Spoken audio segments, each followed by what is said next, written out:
Bonjour à toutes et à tous.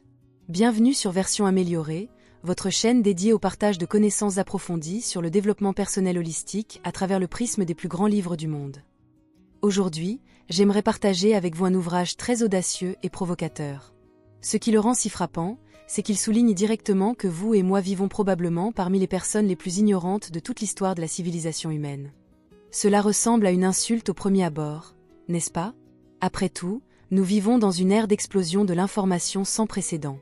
Nous avons la technologie, l'Internet à haut débit et l'intelligence artificielle qui évoluent sous nos yeux.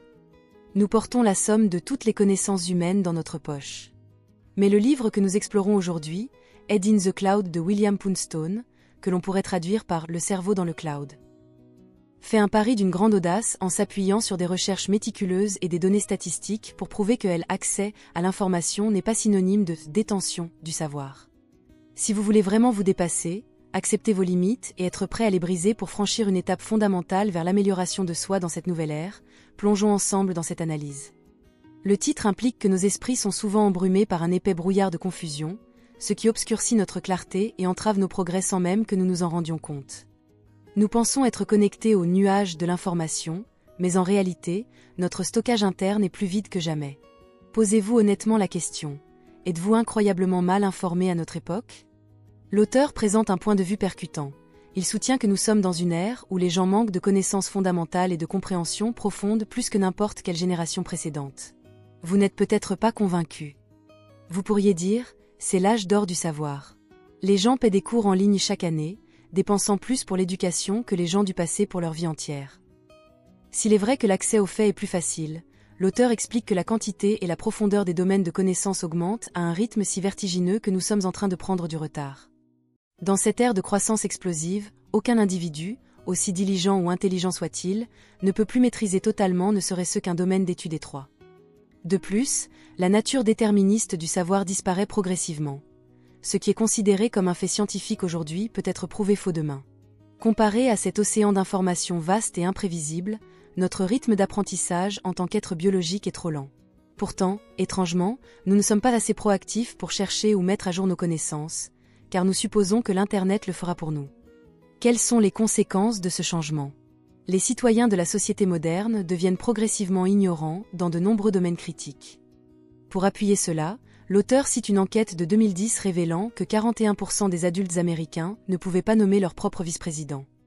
20% des personnes interrogées pensaient que les lasers fonctionnaient en focalisant des ondes sonores, et 58% ignoraient qui était l'auteur du grand classique Moby Dick. Plus triste encore, 4% croyaient que l'auteur était Stephen King. Cela démontre un manque de compréhension généralisée. Si une enquête similaire était menée ailleurs, les résultats seraient probablement tout aussi saisissants. L'auteur et son équipe de recherche ont mené une enquête à grande échelle avec des questions visant à déterminer si les gens répondaient aux critères d'une personne cultivée.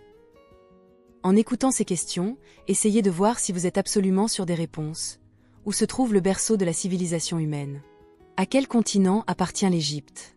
Quelle civilisation a utilisé l'écriture hiéroglyphique en premier? Pourquoi fait-il jour pour nous alors qu'il fait nuit ailleurs dans le monde? Pourquoi Pluton est-elle appelée une planète naine? Que signifie réellement la révolution industrielle? Par quels moyens le christianisme s'est-il développé et propagé au Proche-Orient? Pourquoi le cœur est-il considéré comme un organe spécial?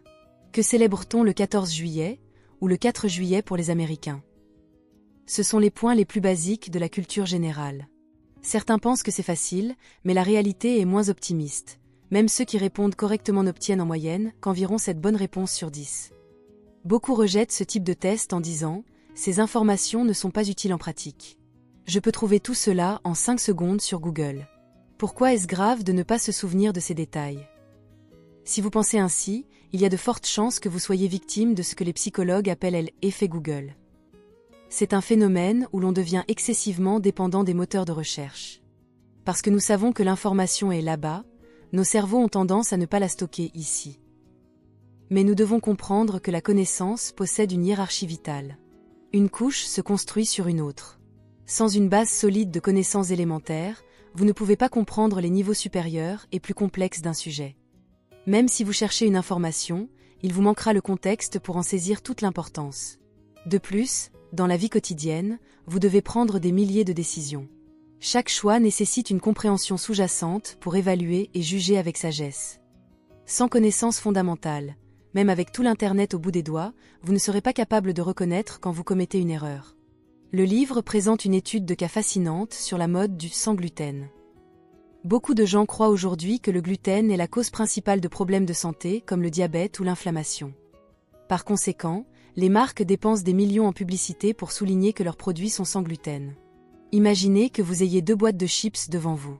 L'une est étiquetée « sans gluten » et est beaucoup plus chère. L'autre n'a pas d'étiquette particulière. Laquelle choisiriez-vous? La plupart des gens choisissent l'option chère car ils ont lu en ligne que c'était plus sain. Pourtant, c'est un choix né de l'ignorance. Le gluten est une protéine présente dans le blé et l'orge, il n'est naturellement pas présent dans les pommes de terre. Étiqueter des chips sans gluten revient à étiqueter une bouteille d'eau sans gras. C'est un piège marketing qui s'appuie sur la méconnaissance des bases. Plus grave encore, il existe de nombreuses connaissances que vous ne pouvez pas trouver en ligne si vous ne savez pas ce que vous cherchez. Sans une base complète, vous n'auriez même pas conscience qu'un sujet existe. Comment pourriez-vous alors connaître les mots-clés pour le chercher? L'auteur appelle ce vide dans le cerveau l'état des « ignorances extrêmes ». L'ignorance extrême, c'est ne pas savoir que l'on ne sait pas. C'est l'absence de conscience concernant son propre manque de savoir. Une personne qui reste trop longtemps dans cet état tombe dans le piège de l'effet Dunning-Kruger. C'est un paradoxe comportemental où les personnes les plus incompétentes sont souvent celles qui surestiment le plus radicalement leurs propres capacités. Dans une étude, on a demandé à des étudiants de s'autonoter après un examen. Les meilleurs ont été très précis, voire modestes. En revanche, les étudiants ayant obtenu les moins bons résultats se sont attribués des notes inhabituellement élevées. Ils étaient si mal informés qu'ils ne savaient même pas à quoi ressemblait une réponse correcte. On voit cela partout, des conducteurs médiocres persuadés d'être des as du volant. Ce n'est pas seulement de l'arrogance, c'est un manque d'outils internes pour l'auto-évaluation. Quand le cerveau est vide de faits, cela mène à l'auto-illusion et à un jugement erroné. Lorsque vous tombez sous cet effet, vous êtes aussi facilement manipulable par les mêmes. Pas seulement les images drôles, mais la définition originale, des unités d'information culturelle qui se propagent de personne en personne. Vous restez piégé dans un schéma culturel fixe, contrôlé par une pensée de ruche, incapable de reconnaître votre véritable état. Il est facile de devenir complaisant, de croire que son niveau actuel est suffisant. Cette combinaison de manque de savoir et de satisfaction de soi pousse les gens à justifier leur ignorance. L'auteur appelle cela l'ignorance rationnelle. L'ignorance rationnelle est la tendance à croire qu'il est inutile d'apprendre certaines choses si le coût de l'apprentissage, en temps ou en effort, l'emporte sur le bénéfice immédiat perçu. Généralement, ces bénéfices sont mesurés uniquement en termes monétaires. À l'école, j'entendais souvent des adultes dire que seuls les enfants bons en maths ou en sciences gagneraient de l'argent. Ils disaient que la littérature ou l'histoire était une perte de temps. Aujourd'hui, beaucoup pensent encore que comprendre l'art est inutile et ne lisent que des livres sur comment devenir riche. Mais cette focalisation étroite est-elle vraiment bénéfique? Pour répondre à cela, l'auteur a mené de nombreuses enquêtes pour voir comment une connaissance globale affecte la qualité de vie. Les résultats sont clairs. À l'ère du numérique, les personnes possédant des connaissances larges dans divers domaines, littérature, histoire, géographie, sciences, culture, ont tendance à vivre plus richement, en meilleure santé et beaucoup plus heureuses. Pourquoi est-il essentiel de mettre à jour vos connaissances fondamentales? Parce que les personnes qui manquent de compétences générales font souvent face à plus de difficultés économiques. Les chercheurs ont étudié un groupe de trentenaires ayant des diplômes similaires. Le groupe ayant obtenu des scores faibles à un test de culture générale gagnait en moyenne 40 000 $ par an. À l'inverse, ceux du peloton de tête gagnaient en moyenne 95 000 $. C'est une différence massive de plus de 200%. Pourquoi un tel écart? C'est parce que les personnes cultivées partagent un trait commun, la curiosité. Leur curiosité les pousse à apprendre dans de nombreux domaines, ce qui les rend plus adaptables et plus aptes à résoudre des problèmes. À mesure que leurs revenus augmentent, ils ont plus de ressources pour élargir encore leurs connaissances. C'est un cycle vertueux. Deuxièmement, le manque de savoir intérieur sépare une personne d'une vie heureuse. Une étude célèbre du prix Nobel Daniel Kahneman a souligné que pour beaucoup, le bonheur augmente avec le revenu jusqu'à environ 75 000 $ par an. Au-delà, la courbe stagne. Mais pour ceux qui gagnent bien moins, la vie est pleine de stress. Comme l'enquête l'a montré, ceux qui ont une grande culture générale sont beaucoup plus susceptibles d'atteindre ce revenu générateur de bonheur. Une autre étude a prouvé que l'ignorance extrême peut même conduire à agir contre sa conscience. On a demandé à des participants s'ils appuieraient sur un bouton pour devenir milliardaires, si cela signifiait qu'un étranger mourrait au hasard, à condition que personne ne le sache jamais. Bien que la plupart disent non, il existe la règle du 5e. Environ 20% des gens accepteront les choses les plus illogiques ou immorales. Fait intéressant, ces 20% étaient presque exclusivement ceux qui avaient les plus mauvais scores au test de culture générale. L'ignorance et le manque d'empathie vont souvent de pair. De plus, les personnes ayant une base solide de connaissances sont en meilleure santé. Elles comprennent des faits biologiques de base, comme l'impact de l'alimentation ou le fonctionnement du corps. Elles ne sont pas facilement influençables par la mode du mois sur les réseaux sociaux. Elles savent choisir des méthodes de soins scientifiques et appropriées. Mais le point le plus crucial est que le manque de connaissances ne vous blesse pas seulement vous, il blesse la communauté et le monde. L'auteur a mené un sondage avec 16 questions de culture générale, dont 2 consistaient simplement à situer l'Ukraine sur une carte. Il a découvert que les personnes incapables de trouver l'Ukraine étaient celles qui soutenaient le plus les politiques étrangères agressives et mal informées. Elles ne connaissaient ni la géographie ni l'histoire, mais étaient les plus bruyantes dans leurs opinions politiques. À une époque où n'importe qui peut se cacher derrière un clavier, l'ignorance des masses peut involontairement ruiner des vies. Souvenez-vous de l'incident viral de 2015. Un homme avait posté une photo du réalisateur Steven Spielberg assis sur le tournage de Jurassic Park à côté d'un tricératops mécanique. La légende l'appelait pour plaisanter un « chasseur de sang-froid », ayant tué l'animal pour le sport. Des milliers de personnes ont partagé la photo avec rage, traitant Spielberg de monstre. On peut en rire car les tricératops ont disparu il y a 65 millions d'années, mais c'est la réalité de l'ignorance extrême. Parce que ces gens ne savaient pas ce qu'était un tricératops, ils n'ont pas vu que la photo venait d'un plateau de cinéma. Leur ignorance s'est transformée en un lynchage numérique. C'est le danger de l'ignorance globale, à l'ère de l'informatique. Alors, quel est le moyen de briser cet état? La méthode la plus fondamentale pour construire une base de connaissances large est de commencer par saisir des points d'ancrage, des éléments clés du savoir. Si l'étude approfondie et systématique dans un domaine est excellente, ce n'est pas l'objet de ce livre. Au lieu de cela, il offre un conseil audacieux. Apprenez un plus large éventail de choses, même si vous ne connaissez que la moitié de tout. Cela semble étrange, mais à notre époque, nous devons nous préparer à l'inconnu.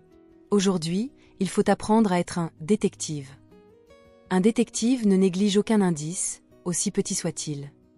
Chaque petit fait que vous connaissez devient une piste qui vous aide à résoudre les plus grands problèmes de la vie. Plus vous avez de courants de connaissances dans votre tête, mieux c'est. Ces courants agissent comme des clés pour déverrouiller de nouvelles informations en ligne. L'auteur recommande que dans chaque domaine majeur, vous cherchiez à comprendre au moins 15 à 20 concepts fondamentaux. En finance, apprenez ce qu'est l'inflation et les intérêts composés. En sciences, comprenez l'entropie et la gravité. En histoire, connaissez les bases des guerres mondiales. En psychologie, apprenez ce qu'est la mentalité de troupeau et l'ego. Ces concepts sont les fils qui vous permettront de tisser une tapisserie de compréhension. Ce n'est que lorsque vous avez ces pistes que vous pouvez utiliser efficacement les moteurs de recherche ou l'IA. Sans elles, vous n'êtes qu'un passager de l'ère numérique. De plus, vous pouvez grandir en vous connectant à des personnes talentueuses. Il ne s'agit pas d'être leur meilleur ami, mais de suivre leur travail et d'apprendre de leurs perspectives. Les gens compétents savent à qui demander quand ils sont bloqués. Les incompétents ne font que tâtonner dans le noir. La deuxième étape consiste à arrêter de simplement observer, pour commencer à mémoriser. L'effet Google nous fait oublier les informations car nous pensons qu'elles sont toujours disponibles. Un exemple classique est celui des étudiants qui prennent en photo les diapositives de cours. Ils se sentent rassurés d'avoir l'info, alors ils n'écoutent plus attentivement. Mais la plupart de ces photos ne sont jamais regardées. La méthode la plus efficace est de ne pas prendre la photo. Soyez attentif. Prenez des notes à la main et essayez de résumer l'info avec vos propres mots. Utilisez vos outils comme une extension de votre cerveau, mais ne les laissez pas remplacer votre mémoire.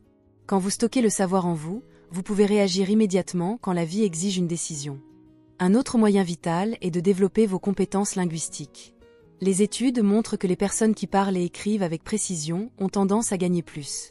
Le langage n'est pas seulement fait pour parler, c'est un outil pour penser. Plus votre vocabulaire est précis, plus vos pensées sont claires. Comme l'a dit Albert Einstein, si vous ne pouvez pas l'expliquer simplement, c'est que vous ne le comprenez pas assez bien. En regardant les conseils de ce livre, vous pourriez penser qu'il s'agit du même vieux message, continuez d'apprendre. Mais il y a une différence. Les anciens modèles se concentrent souvent sur l'expertise spécialisée profonde. La valeur unique de Head in the Cloud réside dans son accent sur la popularité et l'accessibilité. Cette méthode est pour tout le monde. Vous n'avez pas besoin d'un diplôme d'élite pour utiliser un moteur de recherche ou une IA afin de mettre à jour votre culture générale. Même si vous travaillez dans un métier très spécifique, élargir vos horizons vous aidera à avoir des connexions que les autres ratent. L'auteur, William Poundstone, est un exemple vivant de ce parcours. Malgré ses plus de 60 ans, il apprend toute sa vie. Diplômé en physique du MIT, il s'est étendu aux mathématiques, à la sociologie, au management et à la littérature. Il a écrit plus de 14 livres et est considéré comme un roi de la littérature intellectuelle à succès. Il nous montre que lorsque l'on cesse d'avoir des objectifs et d'apprendre, c'est là que l'on vieillit le plus vite. Mais quand vous stimulez votre cerveau chaque jour, vous restez vibrant. J'espère que le partage d'aujourd'hui vous inspirera à voir les opportunités d'apprentissage infinies autour de vous. Puissiez-vous trouver une lumière abondante sur votre chemin vers l'enrichissement intellectuel. Tirez parti de la technologie et de l'IA pour maîtriser votre propre esprit plutôt que d'en être l'esclave. Apprenez un peu plus chaque jour. Comprenez un peu plus. Ces petits pas, en s'accumulant, créent un effet d'intérêt composé qui peut transformer votre vie. Ces étapes contribuent également à démanteler le mur mondial de l'ignorance depuis ses racines. Merci infiniment d'avoir écouté cette immersion profonde. Si vous avez trouvé cette discussion sur Head in the Cloud de William Poundstone utile et révélatrice, n'hésitez pas à soutenir Version améliorée. Nous croyons qu'un monde mieux informé est un monde meilleur, et notre mission est de vous apporter chaque semaine la meilleure sagesse issue des livres les plus influents. Avant de partir, n'oubliez pas de mettre un « j'aime » à cette vidéo pour aider l'algorithme à partager ce contenu avec plus de chercheurs de vérité. Et surtout, cliquez sur le bouton s'abonner et activez la cloche de notification pour ne jamais manquer un épisode. Nous plongeons dans les sujets les plus complexes de la psychologie, de la finance et de la philosophie, en les simplifiant pour que vous puissiez les utiliser pour améliorer votre vie. Dites-nous en commentaire, quel est le sujet que vous avez toujours voulu approfondir. Nous adorons lire vos retours et grandir avec vous. Merci encore pour votre soutien incroyable. Continuez à chercher la vérité, et on se retrouve dans la prochaine vidéo. À bientôt.